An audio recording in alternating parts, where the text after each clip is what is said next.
They argued Earth lost that war until she played helmet cam footage and asked, "Recognize yourself?"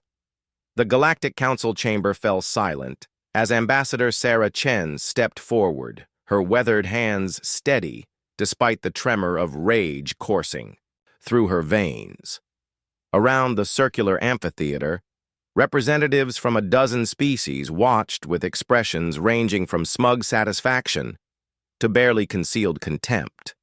The holographic displays still showed the official battle records. Earth's forces retreating, human ships scattered like leaves before the hegemony's advance.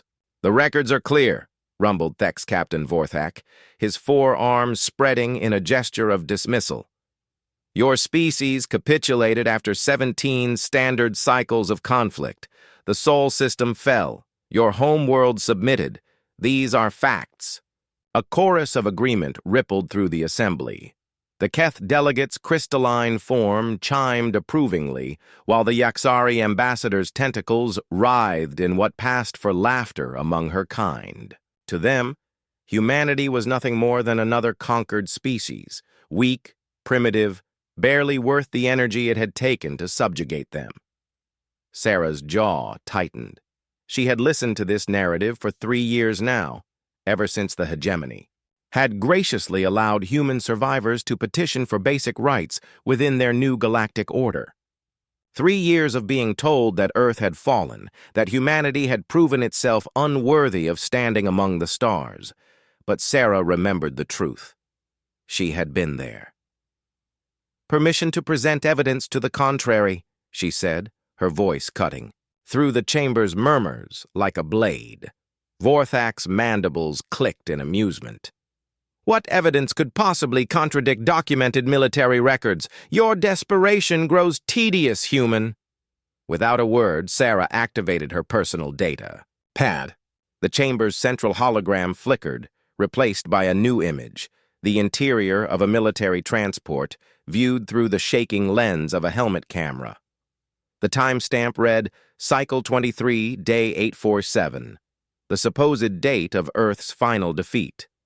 "This is helmet cam footage from Sergeant Maria Santos, 43rd Marine Battalion," Sarah announced, "recorded during what you call humanity's final retreat from the Kepler Station defense grid." The footage showed human soldiers, their armor scarred and smoking, moving through the twisted wreckage of what had once been a space station. But they weren't fleeing. They were advancing methodically, room by room, their movements precise, despite the chaos around them. "Impossible," hissed the Seth representative, her scaled features contorting. "The records show your forces in full retreat at this location." Sarah smiled grimly. "Keep watching." The camera shook as Santos rounded a corner, and suddenly, the view filled with hegemony soldiers, Keth warriors with their crystal shard weapons, Yaxari with bioelectric whips, and towering Vorthak shock troopers. They were retreating, their formation breaking apart as human soldiers pressed forward with relentless determination. "Fall back!" The translation software rendered a Keth commander's crystalline tones. "The humans! They won't stop! They keep coming!" The footage cut to another angle, another helmet cam. This time it showed the orbital defense platforms, massive hegemony constructs that had supposedly driven Earth's fleets into headlong retreat. But the platforms were dark, their weapons silent, their hulls breached in dozens of places.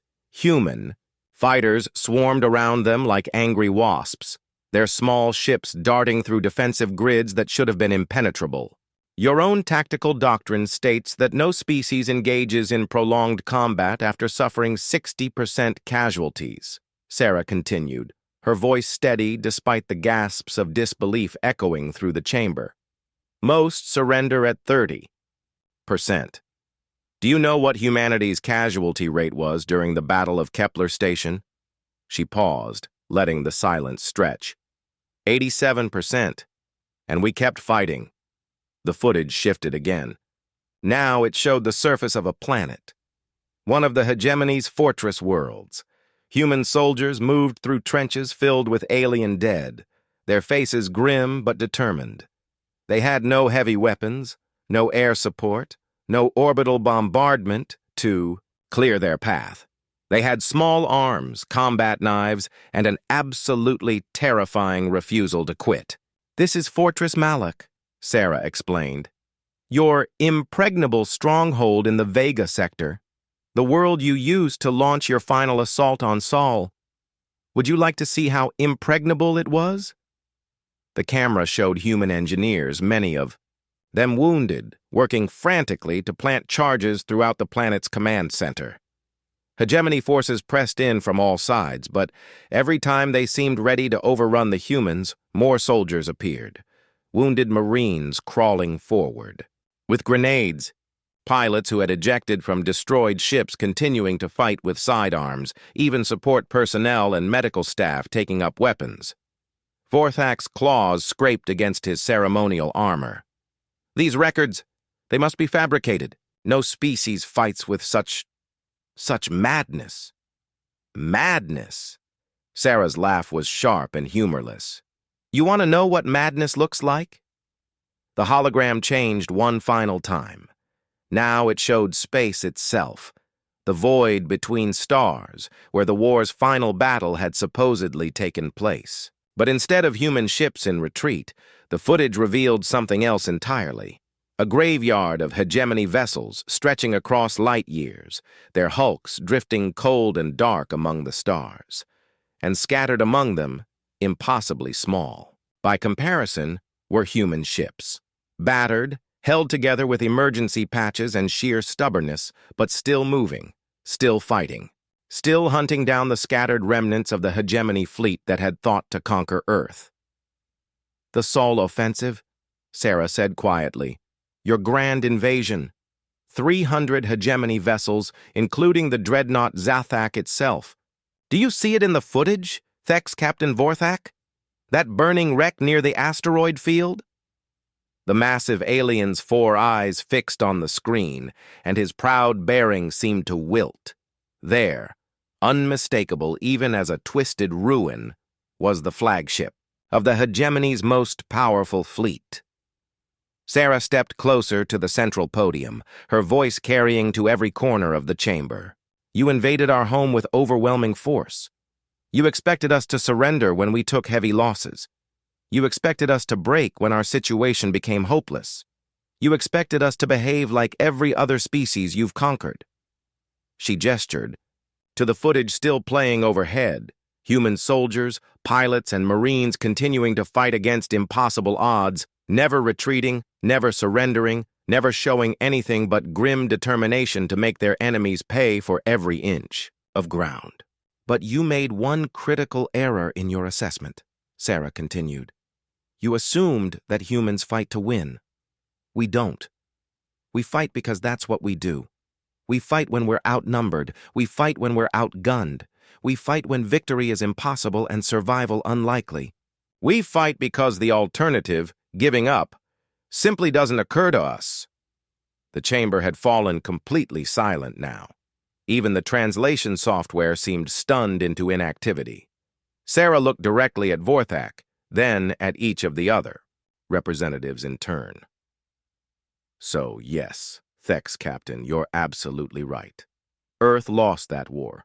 We lost it the moment you decided to attack our home. Because the moment you started that fight, you guaranteed that it would never, ever end." She smiled then, and it was the most terrifying expression any of them had ever seen on a human face. "The question is, do you recognize yourself in that footage? Because I certainly recognize you." The silence stretched for what felt like eternity. Then, slowly, Vorthak's massive form seemed to fold in on itself, and when he spoke, his voice carried none of its earlier arrogance.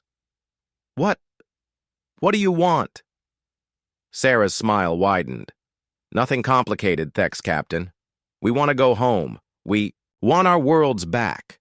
And we want you to remember every time you look at the stars that somewhere out there, humanity is still fighting a war you started." She deactivated the hologram and turned to leave, pausing only to add over her shoulder, "The ceasefire offer expires in 72 hours. I suggest you consider it carefully." As the chamber doors closed behind her, Sarah could hear the panicked discussions beginning. Let them argue, she thought. Let them debate and scheme and try to find a way out of the trap they'd built for themselves. Humanity had all the time in the world. After all, they'd learned patience from the very best teachers. Their enemies,